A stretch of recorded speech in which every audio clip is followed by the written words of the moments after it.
everybody, welcome back to That Fiction Live. Today I have a Netflix series review for you all, and that is Elite, which is a Spanish show, and series 3 finally dropped and I spent the whole day watching it. I included it in my top series to watch in 2020, which is from a few videos ago, so I'll link that down below if you need some Netflix recommendations. If you are new to my channel, we talk about books, movies and TV shows, so if you are in any kind of fandom, I would love to have you join the ranks. And without further ado, let's begin this video, which will be spoiler free for the beginning, so you can stick around and then we will get in depth of all the storylines. I've never been so excited for a series to drop, probably ever. The anticipation, the theory discussions that I've been having with people, and just genuinely following all the promo and trying to theorize because it's so much fun. Right, so if you have been watching all the promos, you were probably led in a particular direction that this season was going to go.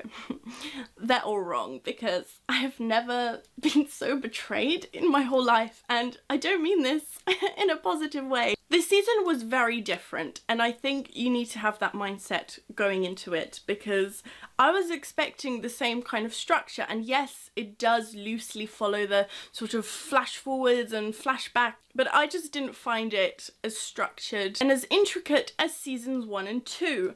Those felt like genuine murder mysteries with some relationship drama weaved in. This season was sort of a massive soap opera. It just didn't feel like a succinct journey. The ending was genius, I will say that. That finale episode, episode 8, but there were aspects of it which irked me so much, which I will get into. The friendships.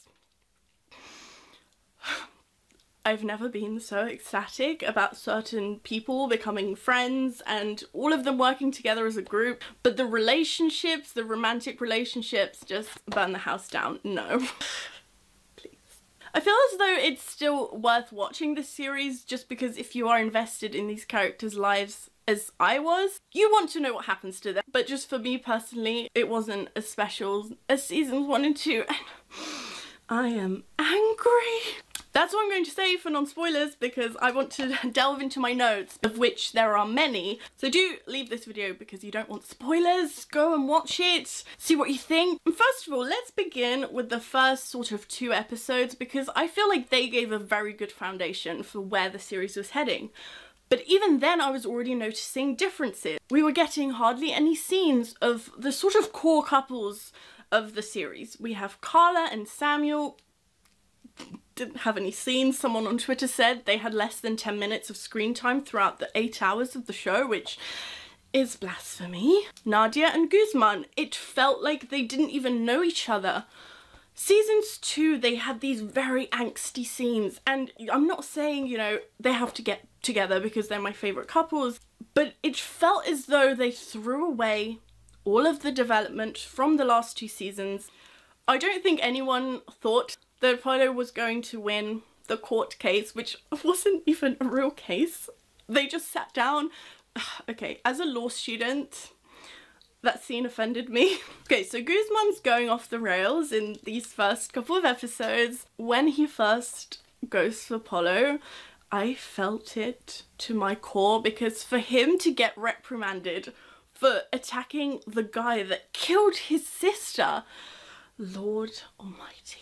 I thought that scene would be longer, you know, this is the literal guy who ruined your life and is just walking around as if nothing happened. I think they needed to play into that a little bit more. I didn't believe that Guzman forgave Polo. I did for a split second, sort of towards the start. I thought, Guzman, you're going crazy, you're going back to your season 1 ways, what's going on here? The evidence against Polo within the school group was quite damning, so I found it very suspicious that Guzman would just forgive Polo like that.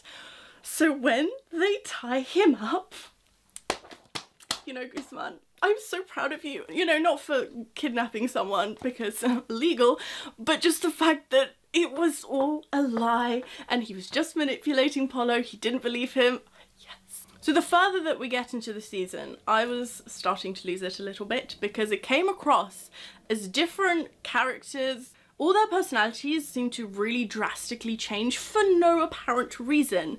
The series picks up quite early on to where the series season 2 ended, And it felt like there was a 10-year gap. For some reason, characters that have such a deep history, have gone through so much, don't even have scenes. I mean, Valerio and Lou, what was with that? Of course I'm not condoning their relationship because, you know, a bit of a taboo topic on this series, but at least have them have scenes together, because those two actors have such great chemistry. For them to just kind of throw that away and only use it in the final episode when Lou is really struggling to do the police interview and Valeria kind of tells her, you know, do it for me.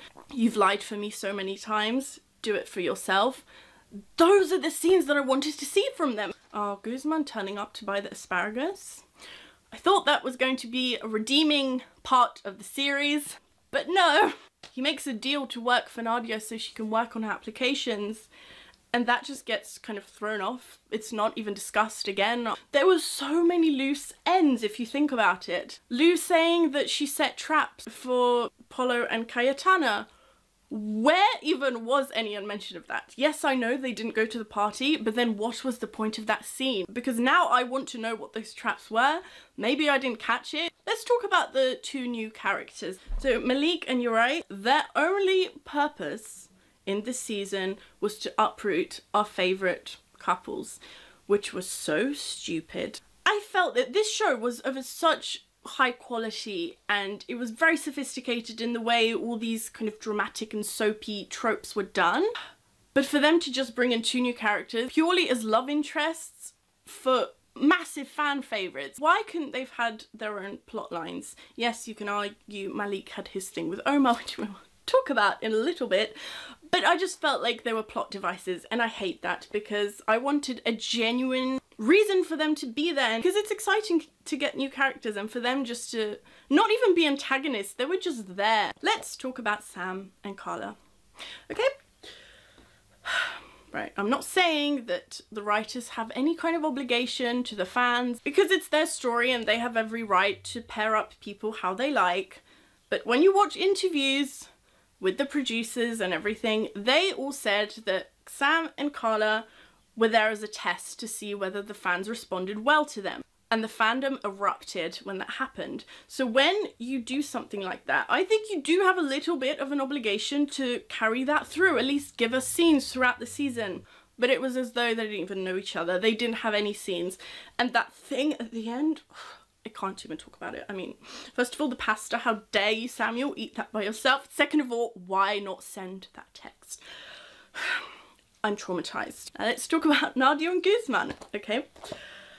I was looking forward to seeing them be in a relationship so much, because the way season 2 left off, that's what was going to happen. And what I really would have liked to have seen in this season is to be together, have their little drama, but the core of the show still should have been the murder mystery of how Polo died. And I feel as though the new relationships just really took over, especially if the rumours are true that this is the last season with this current cast. If there were definitely confirmed seasons to come, I think that would have been justified because, you know, not everyone has to be together, but to waste all that chemistry and to not even give us any happiness from these characters until the last 5 minutes, which felt like fan service just to please us. Here's a scene of a voicemail. I mean, can we just talk about the confirmation of their relationship even was just a voicemail. I mean, all of that from seasons 1 and 2, no interactions through season 3, and then a final scene. I mean, all of that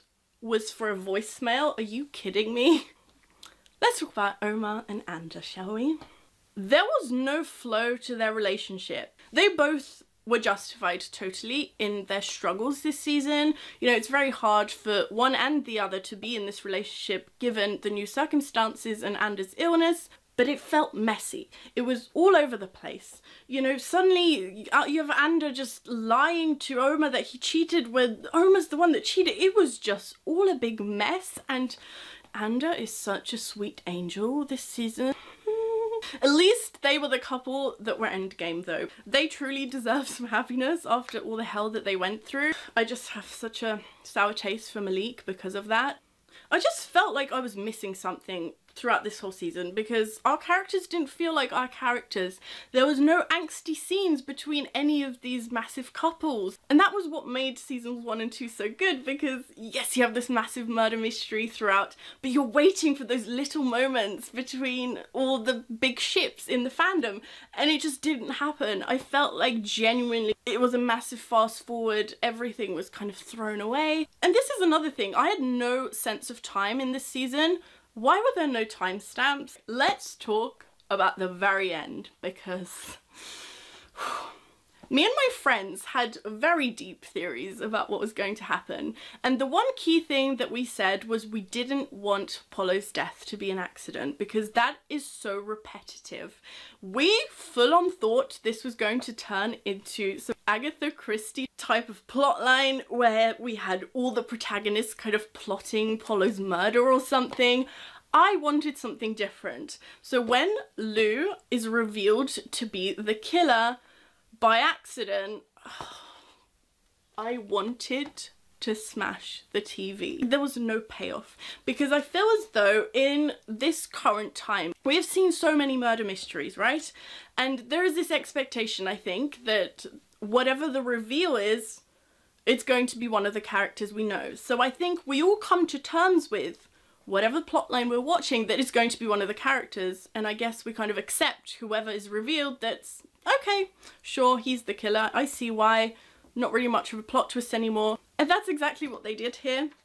However, when it's revealed and they show us the lead up to how they are going to get out of this lie, oh my gosh, that was genius. I couldn't keep it together. All the events in this episode felt like they had a purpose, and I just wish this whole season would have been like this. From Guzman forgiving Apollo while he's dying, that was emotional. That was the feeling that I wanted to have throughout this season. But that scene was beautiful. I cried my eyes out so much throughout this episode. I thought I was going to pass out. The way that everyone started to come together. The friendships, like I said in the season, were definitely the highlight of the season. We had so many unexpected people become really close friends. Even when they passed the bottle around to get their fingerprints on, and everyone's supporting Lou. I can't imagine them doing that to season 1 Lou. That development with her character was gorgeous. And this season, genuinely, I feel as though Lou was the highlight. Her one-liners this season were incredible, her fashion was amazing, and her friendship with Nadia was definitely the highlight. I can't believe that Nadia and Lou are going to be studying together. This is so many feels. Also, I have feelings, bitch. That was... We needed to see a human side to Lou this season because it changed everything about it. Overall, I'm so disappointed that this is how they've presented us with the farewell, supposedly, to this cast. I didn't feel a journey with these characters. You know, it's all nice and good to give us a happy ending with these people and give us hope that they will sometime be together. But where were all their scenes throughout the season? There was no development, and I'm just so angry. Anyway, that's all I'm going to say. Please do leave your comments below. I would love to keep on discussing because I feel as though I need a support group for the hell that I've just witnessed. If you're not yet subscribed to my channel, make sure to click the button below and give this video a thumbs up, and I'll see you next time. Bye!